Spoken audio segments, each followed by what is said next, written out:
Salut tout le monde, je vous retrouve aujourd'hui pour une nouvelle vidéo. Ça fait longtemps, je sais, mais je vous avoue que j'ai été très occupée. Après il y a eu le beau temps, j'avais pas du tout envie de filmer, je voulais juste être dehors et faire bronzette. Et après j'ai été en déplacement, donc me voilà de retour pour filmer mon bilan du mois de mai. Comme vous avez pu le constater, il n'y a pas eu d'update lecture, donc ça va être comme le mois précédent je pense, mais sauf que je vais faire là tout dans cette vidéo. Donc si je commence à blablater, ça va pas aller, donc on va plonger dans le bilan tout de suite. Le premier livre que j'ai lu ce mois-ci, c'était 12 minutes avant minuit de Christopher Edge. J'ai ensuite enchaîné avec Beauty Queens de Libba Bray. Ensuite, j'ai lu Noble Conflict de Mallory Blackman. J'ai enchaîné avec My Life Next Door de Huntley Fitzpatrick. Ensuite, j'ai lu Of Poseidon de Anna Banks. Ensuite, j'ai lu Scarlet de Marissa Meyer, qui est le deuxième tome des Chroniques lunaires, qui sortira en France en 2014 si je ne me trompe pas. Ensuite, j'ai lu Taken de Erin Bauman. Ensuite, j'ai lu The Forsaken de Lisa M. Stas. Ensuite, j'ai lu le graphic novel de New Moon, la première partie. Et j'ai fini avec Time Between Us de Tamara Islandstone. Donc je vais remettre ça sur le côté pour ne pas être complètement... Whoop, voilà, pour ne pas être complètement submergée. Donc j'ai lu 10 livres ce mois-ci, un graphic novel et 9 livres. J'ai lu beaucoup moins au mois de mai. Déjà parce que j'avais plein de choses à faire, parce que j'étais pas forcément dans le mood et surtout parce qu'il y a une lecture qui m'a totalement bloquée et qui a fait que j'ai eu une panne de lecture. Et le fautif est Le Prince d'été d'Alaya Don Johnson. Je ne l'ai pas lu en entier du tout, j'ai lu 60 pages donc je ne pourrais pas vous en faire une revue. Je sais pas si un jour j'essaierai de le relire. Parce que les deux fois où j'ai essayé de m'y mettre, ça a juste été mais l'horreur. Enfin, j'ai pas compris le livre, j'ai pas compris l'intérêt de ce livre. Et en plus, j'ai été choquée par pas mal d'aspects. Déjà en 60 pages, le fait qu'il n'y ait pas de chapitre en plus, c'est pas aéré, donc moi ça a tendance à me prendre la tête. Et en plus, j'ai pas forcément accroché à l'écriture de l'auteur directement, donc ça a vraiment été un très mauvais cocktail pour moi.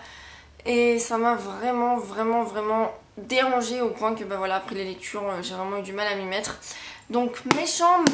À part ce livre, l'autre flop du mois de mai, ça a été 12 minutes avant minuit. Je vous en ai déjà parlé dans la dernière update lecture. Voilà, ça n'a pas fonctionné avec moi, j'ai pas aimé l'univers, j'ai pas aimé vraiment la personnage principale. Pour moi, ça ne l'a pas fait et j'ai pas du tout apprécié ma lecture. Mais je sais que beaucoup d'autres l'ont apprécié, donc si vous voulez une petite histoire d'horreur, mystère, enquête, jeunesse, et bien plongez-vous dedans. Mon top 3 de ce mois-ci, et bien pour ceux qui me connaissent et qui connaissent mes goûts de lecture, je pense que vous n'allez pas être trop surpris. Il y a d'abord donc Of Poseidon de Anna Banks qui est juste génial. C'est une histoire de sirène et j'adore les sirènes et franchement c'est juste trop bien écrit. Les 10 premières pages m'ont vraiment tout de suite mis dans l'histoire. Pourquoi? Parce que c'est drôle, les personnages sont attachants, il se passe déjà quelque chose d'intéressant et de prenant. Et voilà, j'ai juste vraiment adoré. Bon après au niveau de ce qui est surprise, de ce qui est un petit peu mystère, j'avoue que je savais déjà à peu près depuis le début ce qui allait se passer. Mais encore une fois en YA j'ai souvent le nez pour les choses comme ça. Je pense que beaucoup d'entre vous aussi, parce que bon, faut pas non plus... à mon avis, il faut pas être né de la dernière pluie pour comprendre certaines choses quand c'est plus ou moins implicite. Mais non, j'ai vraiment aimé cette histoire. J'ai adoré l'écriture de Anna Banks et franchement, je ne peux que le recommander.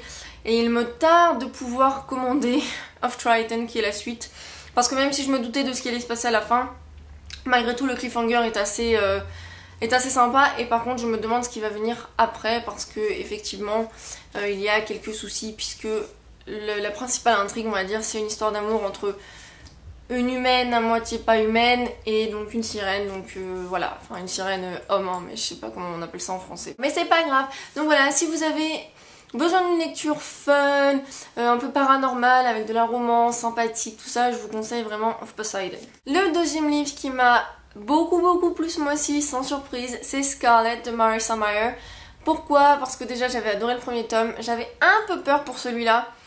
Et franchement, il est exceptionnel. Je dirais pas meilleur que le premier parce que j'ai vraiment adoré le premier. Mais pour celui-ci, j'ai vraiment été agréablement surprise.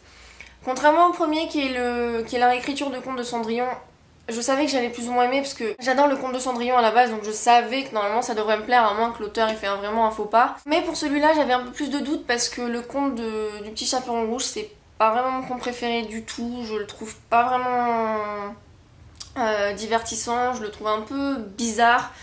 Et c'est vrai que j'avais un peu peur du coup que j'aime pas trop celui-ci. Et en fait, pas du tout, parce que la façon dont Marissa Mayer a réécrit cette histoire est juste dingue. Mais vraiment dingue. C'est-à-dire que cet auteur a un de ses talents, mais je vous dis même pas, si vous avez pas encore lu Cinder, bon celui-là sort pas avant très longtemps en France, mais si vous voulez vous y plonger en VO, n'hésitez pas, l'écriture elle est franchement pas difficile si vous avez un minimum de niveau. Mais vraiment j'ai été très très impressionnée. Et voilà, j'attends la suite juste avec impatience parce que le prochain c'est avec Réponse. Et si vous me connaissez, vous savez que j'adore le conte de Réponse, donc il vaut mieux celui-là que je me fasse pas trop d'espoir parce que j'ai peur d'être déçue. Mais là pour le coup j'ai pas du tout été déçue et je le conseille vraiment à tous ceux qui ont lu le premier tome et à tous ceux qui voudraient commencer l'histoire. Donc voilà, une très très belle lecture ce mois-ci. Et enfin, le troisième livre qui fait partie de mon top 3 du mois de mai, c'est Time Between Us de Tamara Ellenstone, qui est sorti en français en fait chez Je sais pas très qui, et ça s'intitule Le temps quelque chose, non je sais plus c'est quoi le titre, mais c'est sorti en français, je le sais. Mais voilà, vous tapez juste le nom de l'auteur et vous devriez trouver. Cette histoire, je savais pas trop si j'allais aimer, je me disais oui c'est le genre d'histoire que j'aime bien, mais étant donné que j'étais pas forcément dans le mood vraiment pour la lecture, je me disais que j'allais être un peu déçue. Et en fait pas du tout, j'ai adoré ce livre, mais adoré. J'ai trouvé que c'était une histoire super poétique, super belle, très très bien imaginée, très très bien pensée. Tout ce qui est relatif au temps est vraiment très bien exploité dans ce livre. La seule chose que je pourrais dire, la seule chose que je pourrais reprocher à ce livre, c'est un peu, on va dire, le personnage féminin. Je me souviens pas comment elle s'appelle, Anna, voilà. Je l'aime beaucoup, hein, je me suis beaucoup attachée à elle, il n'y a pas de souci, mais je trouve qu'elle demande beaucoup de choses à Bennett. Bennett, c'est donc le garçon qui peut un peu voyager dans le temps, on va dire, comme ça. Je ne vais pas vous donner toute l'histoire parce que sinon on ne s'en sort pas et en plus ça vous gâcherait votre lecture si jamais vous le lisez. Mais en gros, à des moments, elle en demande vraiment trop et j'ai trouvé un peu capricieuse et peut-être un peu vraiment tête brûlée et un peu têtue et pas forcément très, très gentille dans ces moments-là. Après, je peux comprendre ses motivations, donc de ce côté-là, il n'y a pas de souci, mais c'est juste la façon dont elle les demande et la façon dont elle crise pour les avoir. Et disons que ça aurait été mieux tourné d'une autre façon parce qu'elle pouvait paraître vraiment très comment dire, je sais même pas le mot, mais un peu égoïste, mais pas vraiment, mais un petit peu, parce bref, voilà, c'est juste qu'il y a des moments où elle m'a un peu tapé sur les nerfs, mais vraiment 2 ou 3 fois. Mais c'est vraiment pour chercher la petite bête encore une fois, parce que ce livre est vraiment génial et je vous le conseille. Et le deuxième tome sortira cette année en anglais, en août ou en septembre, donc il devrait pas tarder à sortir en France après.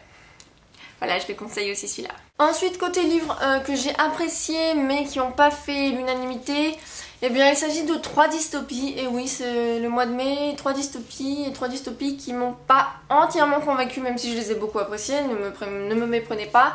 Et donc il s'agit de Taken, The Forsaken et Noble Conflict. Pourquoi je n'ai pas été totalement convaincue par ces dystopies? Donc j'en ai déjà parlé pour Noble Conflict dans mon ancienne, dans ma précédente update lecture, donc si vous voulez aller voir, n'hésitez pas.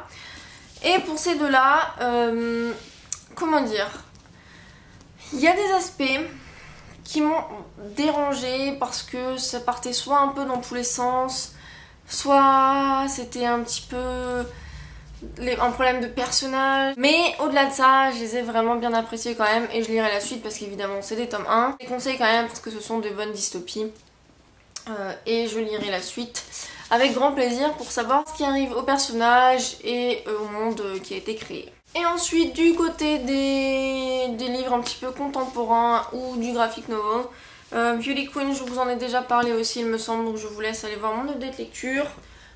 Et alors, donc je vous ai pas parlé de My Life Next Door. J'avais très envie de le lire, j'avais vraiment besoin d'une lecture qui était... voilà, une lecture de soleil, une lecture d'amour, une lecture, une romance contemporaine, une jeune... Enfin, young adult, c'était vraiment ce qu'il me fallait. Maintenant, j'ai quelques reproches à faire à ce livre. Je l'ai adoré, il n'y a pas de souci, mais en fait ce qui m'a gênée, c'est que pendant 280 pages, on sait qu'il y a un problème. En fait dans le synopsis, ils nous apprennent que en gros quelque chose va changer la donne entre les deux personnages principaux qui en fait sont tombés amoureux l'un de l'autre mais qui viennent de deux univers différents. Donc il y en a un qui en gros est pas pauvre hein, mais qui vient d'une famille où il y a beaucoup d'enfants, où malgré tout il faut faire des sacrifices pour que tout le monde ait quelque chose, et la fille en gros vient d'une famille un peu riche, un peu snob, la mère est sénatrice, blablabla. Et en gros, on nous dit dans le synopsis qu'il va se passer quelque chose qui fait que la fille va devoir choisir entre sa famille et l'autre famille, qui va changer la donne et que en gros qui est terrible machin. Et en fait pendant 280 pages, et il y a 400... Combien il y a de pages? Oui, il y a 400 pages à peu près. Pendant 280 pages, il ne se passe rien du tout. Enfin, il se passe des choses au niveau de leur histoire d'amour qui évolue, et c'est très très agréable à lire. Hein. Moi j'aime beaucoup ce genre d'histoire. Mais en gros, pendant 280 pages, moi j'attendais qu'une chose, c'était de savoir ce qui allait arriver. Je suis comme ça, je suis pas patiente, si on me dit quelque chose qui arrive, moi j'ai envie de savoir ce qui se passe. Et en plus, le truc c'est que je trouve qu'à 280 pages, en sachant qu'il reste après que une centaine de pages, 100, 120, en gros je trouvais que c'était un peu bâclé dans le sens où il aurait mieux fallu que ce soit moitié-moitié, parce que après la fin arrive un peu vite et voilà, j'ai trouvé ça un petit peu décevant de ce côté-là, mais sinon c'est une histoire que j'ai trouvée vraiment très belle, très très bien écrite. J'ai adoré l'écriture de Huntley Fitzpatrick, heureusement que ça coulait vraiment bien, parce que sinon j'aurais été encore plus déçue ou encore plus énervée. Mais non, c'est une très très belle histoire. J'ai adoré l'écriture, j'ai adoré les personnages, et j'aurais juste aimé que ce fameux événement dont on nous parle dans le synopsis arrive un peu plus tôt pour que ce soit moins rapide vers la fin et qu'il y ait plus de choses qui se passent après. Mais une très bonne lecture quand même, que je conseille aux personnes qui aiment les contemporains YA. Et enfin le graphic novel de New Moon, que j'ai adoré, mais j'étais un peu déçue parce que New Moon, pour ceux qui ne le savent pas, c'est un livre qui m'a fait pleurer, qui m'a bouleversée. Bon bref, j'étais à une période de ma vie, bref voilà. Pour moi c'est un livre qui est très très beau, qui est plus ou moins bien construit. Et en fait quand Edward part, j'aime vraiment ce que Stephenie Meyer a fait au niveau du bouleversement dans la vie de Bella. Et en fait dans le graphic novel c'est très très mal exploité. En gros ça dure 2 pages. Et c'est fini quoi. Et j'ai trouvé ça un peu dommage parce que c'est la partie qui m'avait plus ou moins fait le plus pleurer, on va dire. Donc bon, c'était un peu dommage de ce côté là. Par contre bon, les images, enfin les illustrations et la coloration, je trouve ça toujours aussi beau. Voilà, moi je suis totalement fan du style, de la couleur. On en retrouve après même dans le livre, même quand c'est en noir et blanc. Voilà, c'est vraiment... J'ai vraiment beaucoup aimé malgré ce petit détail. Et le truc c'est que j'avoue à la fin je me souvenais plus que c'était coupé en 2 et j'étais en train de me dire mais attends, on arrive à la fin mais c'est que la moitié de l'histoire ça. Et j'étais en train de me dire moi je veux la suite. Et donc voilà, donc j'ai pas la suite et je ne sais même pas quand est-ce que ça sort. J'ai essayé de regarder sur internet mais pas trouvé de date ou d'informations. Donc si vous savez, n'hésitez pas à me le dire parce que j'ai vraiment hâte de lire la fin et de voir ce moment où Bella va retrouver Edward et sauter par-dessus la fontaine. Et voilà, j'ai hâte. Enfin bref, donc voilà, c'était mon bilan update lecture du mois de mai. Je vous souhaite de passer une très bonne journée, une très bonne soirée et je vous fais de gros bisous. À bientôt, bye.